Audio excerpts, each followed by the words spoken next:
हिंद दोस्तों एक सबसे ज्यादा क्वेश्चन पूछा जाता है कि पीपीएफ अकाउंट के बेनिफिट क्या है सर। मैं आपको बता दूं कि फिलहाल बहुत सारे हमारे ऐसे यूजर्स हैं जो लोग पीपीएफ अकाउंट के बारे में जानना चाहते हैं, क्योंकि उन लोगों को भी पता है कि अगर हम लोग नौकरी कर रहे हैं तो हमारी जो नौकरी है केवल और केवल 60 वर्ष तक के लिए है, और वैसे में 30 से 40 साल में तो आज की नौकरी लग रही है, तो आज से बचे 20 साल। तो 20 साल में हम लोग ऐसा क्या करें कि भाई साहब कि हम सरकार की तरफ से भी कुछ अच्छा हम लोग बेनिफिट भी ले सके। काफी सारे लोगों के मन में डिफरेंट टाइप के क्वेश्चन आते हैं कि भाई पेंशन तो बंद हो गई है, लड़के बच्चे हो गया, एक घर मकान नहीं बन पाएगा, एक 4 पहिया गाड़ी नहीं खरीद पाएंगे, तो भाई साहब क्या होगा ऐसी जिंदगी का 20 साल की नौकरी सर्विस क्या क्या कर लेंगे उससे, कुछ नहीं। तो प्रत्येक व्यक्ति के मन में एक हमेशा क्वेश्चन चलता है, जैसे पीपीएफ अकाउंट यानी जिसको बोलते हैं पब्लिक प्रोविडेंट फंड, यानी कह सकते हैं कि हम लोग एक popular long term saving scheme है जो इंडिया में हम लोगों के लिए अवेलेबल है। कहां पर है? इंडिया के अंदर। लेकिन भाई अगर आप इंडिया में ले रहे हैं तो आप लोगों के भाई बल्ले हैं, अगर आप इंडिया के रहने वाले हैं, इंडिया से बिलोंग करते हैं, तो ये स्कीम गवर्नमेंट ऑफ इंडिया के द्वारा मैनेज होती है और इसमें इन्वेस्ट करने से मल्टीपल बेनिफिट्स भी मिलते हैं। यहाँ कुछ की पॉइंट हैं जो आपके पीपीएफ अकाउंट के बारे में भी समझने में मददगार होंगे। जैसे बात आती है इन्वेस्टमेंट लिमिट। क्या होती है? इन्वेस्टमेंट लिमिट होती है। अब भाई इसमें क्या है कि इन्वेस्टमेंट लिमिट में क्या है कि हर फाइनेंशियल यानी ईयर में आप मैक्सिमम 1.5 लाख तक पीपीएफ अकाउंट में भी इन्वेस्ट कर सकते हैं। कितना? 1.5 लाख तक।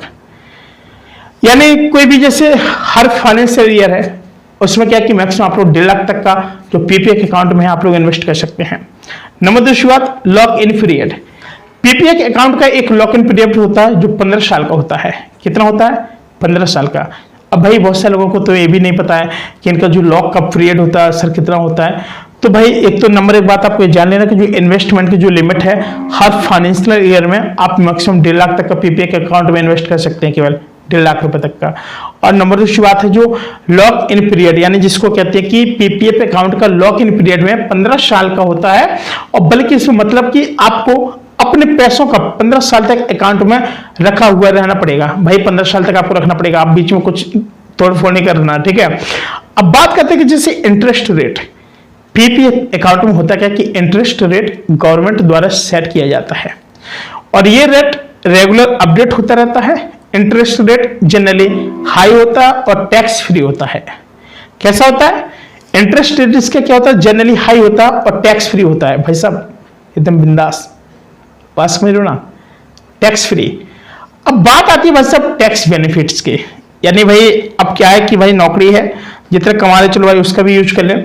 तो बात आती है आपके टैक्स बेनिफिट्स की। और आजकल होता क्या है कि भाई अगर लोग कमाते हैं ना ज्यादा, तो सबसे पहले वो ये सोचते हैं कि मेरा जो टैक्स है, मान के चलो मैं महीने के 10 से 12 लाख रुपए कमा रहा हूँ, कोई मेरे ऐसे सॉफ्टवेयर इंजीनियर की नौकरी है कि भाई मेरे जैसे 10 से 12 लाख कमा रहा हूँ, तो मैं ऐसा क्या क्या करूँ कि भाई मेरा टैक्स भी बचता रहे। नंबर एक, आप लोग मेडिकल का आप लोग बनवाइए। नंबर दूसरी बात, आप लोग ट्रेवलिंग का बनवाइए। नंबर तीसरी बात, अपनी माता जी के स्वास्थ्य का बनवाइए, सारा मेडिकल एडिकल वगैरह, मतलब हर चीज का आप लोग बना दीजिए। भाई ट्रेवलिंग का लेकर के खाने का, डाइनिंग आइनिंग का, हर चीज का बनता है, लेकिन आप लोग नॉलेज नहीं लेते हैं। मैंने काफी सारे चैनल्स पे, मेरे डिफरेंट चैनल है, मैंने बहुत अच्छे से विस्तार से बताया। अगर आप लोग वहां तक पहुंच जाएंगे ना तो आपको बहुत सारी जानकारी भी मिल जाएगी। बात समझ रहे हैं? जैसे अब बात आती है आपकी लोन फैसिलिटी की, ठीक है, लोन फैसिलिटी की। तो भाई क्या कि जैसे अभी तो मैंने क्या बताया था आपको टैक्स बेनिफिट, यानी पीपीएफ अकाउंट में भी किए गए जो इन्वेस्टमेंट है और इंटरेस्ट पर भी टैक्स जो आपके एक्सेम्पशंस मिलता है, मतलब कि आपको इस पर टैक्स नहीं देना पड़ता है। बात समझ रहे हैं?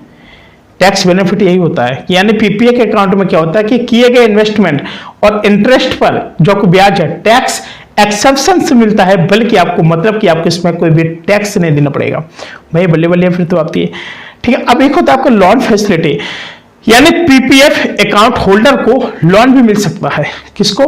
पीपीएफ अकाउंट होल्डर को क्या मिल सकता है? लोन भी मिल सकता है, लेकिन ये लोन आपके अकाउंट के बैलेंस के अंदर पर भी आपको मिलता है। कहां पर? भाई एक तो बहुत अच्छी बात है कि लोन की फैसिलिटी है, समझ रहे? लोन की फैसिलिटी बात से ये सोने पे सुहागा होता है, ठीक है। यानी पीपीएफ अकाउंट होल्डर का लोन भी मिल सकता है। भाई बहुत अच्छी बात है, कोई बिजनेस और भी साइड से करना चाहे तो भी कर सकता है, जो सेफ है, पैसा जमा है वो तो रहेगा, लेकिन ये लोन आपके अकाउंट के बैलेंस के आधार पर मिलता है भाई साहब, कि आपने कितना क्या आपने जमा किया है, कितना क्या आपका यहाँ पे फंडिंग है, ये सारी चीजें देखी जाती हैं। अब बात आता है कि पार्शियल विड्रॉ, यानी पार्शियल विड्रॉ जिसको कहते हैं कि पीपीएफ अकाउंट में पार्शियल विड्रॉ का ऑप्शंस होता है, लेकिन ये ऑप्शंस आपको सिर्फ लॉक इन पीरियड के बाद ही मिलता है। भाई काफी लंबा समय, 15-15 साल बहुत होते हैं यार। अब जैसे बात आती है भाई से नॉमिनेशन की, प्रत्येक व्यक्ति के मन में लगता है कि भाई मेरी जो कमाई है मैंने सारा जो बैंक के अंदर रखा हुआ है, भाई नॉमिनेट यानी कह सकते हैं कि ये नॉमिनेशंस, यानी नॉमिनेशंस वो चीज होती है कि भाई जैसे मान के चलो मेरी कमाई है, अब खुदा ना खास्ता अगर मेरे को छो जा रहा या मैं यहाँ से मतलब दुनिया से चला जाऊँ, तो इसका जो नॉमिनेशन कौन है उसको वो उत्तराधिकार होता है इस पैसे का। बात समझ रहे हैं? वो एकदम क्लेम कर सकते हैं भाई ये मेरा पैसा, मेरे पिताजी का पैसा, मेरे भाई का पैसा, मेरे चाचा का पैसा, मेरे मामा जी का पैसा है, मेरे ताऊ का है, मेरे बब्बा का है, कुछ भी कह सकते हैं एक्स्ट्रा, ठीक है। तो नॉमिनेशन में क्या होता है कि जो पीपीएफ अकाउंट में आप क्या कर सकते हैं, नॉमिनी को भी क्या कर सकते हैं, डिजाइनेट कर सकते हैं, जिससे कि अकाउंट होल्डर की जो एब्सेंस में फंड नॉमिनी के पास ट्रांसफर हो सके। भाई ऑटोमेटिक नॉमिनी के पास ट्रांसफर हो जाता है हर चीज का। बात समझ रहे हैं? तो भाई अब क्या कि अब एक बात आती है एक्सटेंशंस। क्या एक्सटेंशंस? जैसे पीपीएफ अकाउंट के मैच्योरिटी के बाद आप एक्सटेंशन भी कर सकते हैं, जिसमें आप 5 साल तक एक्सटेंड कर सकते हैं और इंटरेस्ट अर्न भी आप तो कर सकते हैं। भाई बहुत सारे लोगों को होती है ना कि उन लोगों को लगता है कि नहीं भाई हम लोगों से नहीं हो पाएगा और हम लोग अगर इस चीज को करेंगे तो हमको काफी नुकसान होगा। तो भाई मैं तो सीधे कहता हूँ कि जैसे इस पर जो लिमिट बनाई गई है ना, जो इन्वेस्टमेंट की लिमिट है, इसमें क्या है कि 1.5 लाख तक की पीपीएफ अकाउंट में इन्वेस्ट आप लोग कर सकते हैं, 1.5 लाख रुपए तक आप लोग कर सकते हैं, ठीक है। अब भाई क्या है कि एक चीज देखी जाती है कि लोग जैसे कि कहीं पे पैसे जमा करते हैं, तो पैसा तो भाई जमा करते हैं, लेकिन उनको ना एक तोड़ने के पहले पड़ जाते हैं कि भाई साहब मुझे आर्थिक स्थिति मेरी खराब है, मुझे बीच में तोड़ देना चाहिए, एफडी तोड़ देना चाहिए, आरडी वगैरह तोड़ देना चाहिए, ये सारी चीजें तोड़ देना चाहिए। तो मुझे यहाँ पर एक बहुत अच्छी बात लगी है जिसको बोलते हैं लॉक इन पीरियड, यानी पीपीएफ अकाउंट का लॉक इन पीरियड 15 साल का है, ठीक है ना। ये 15 साल का होता ही है, ठीक है। और मतलब कि आपको अपने पैसों के 15 साल तक अकाउंट में रखा हुआ रहना पड़ेगा। भाई साहब हाथ भी नहीं लगा सकते हैं। खुदा ना खास्ता अगर कोई हमको जरूरत पड़ जाती है तो फिर क्या होगा, इसके बारे में हम लोग बहुत अच्छे से जानकारी हम लोग अपने नेक्स्ट वीडियो में लेकर आएंगे।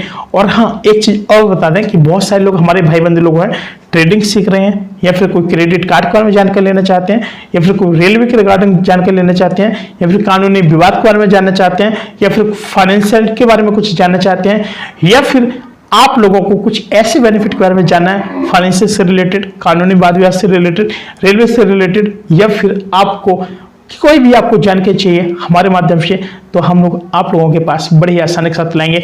एसआईपी हो गया, म्यूचुअल फंड हो गया, या फिर आपको पोस्ट ऑफिस बैंक के बारे में कुछ जानकारी चाहिए, या फिर ब्लॉगिंग, यूट्यूब आर्टिकल, या फिर और भी कुछ आपको जानकारी चाहिए, तो कमेंट बॉक्स आपके लिए खाली पड़ा हुआ है। और वीडियो पर रहेगा तो वीडियो को लाइक करके कमेंट बॉक्स में आपके जो मन में हो आप क्वेश्चन डाल दीजिएगा। कोशिश रहेगी कि आपके इस दिए हुए क्वेश्चन का हम लोग बड़ी आसानी का नेक्स्ट वीडियो में आप लोगों को जरूर जवाब देंगे। साथियों फिलहाल आज के लिए इतना ही, मिलते हैं कोई नए वीडियो में, तब तक के लिए नमस्कार। अनुमति दीजिएगा, मिलेंगे पुनः नए वीडियो के साथ।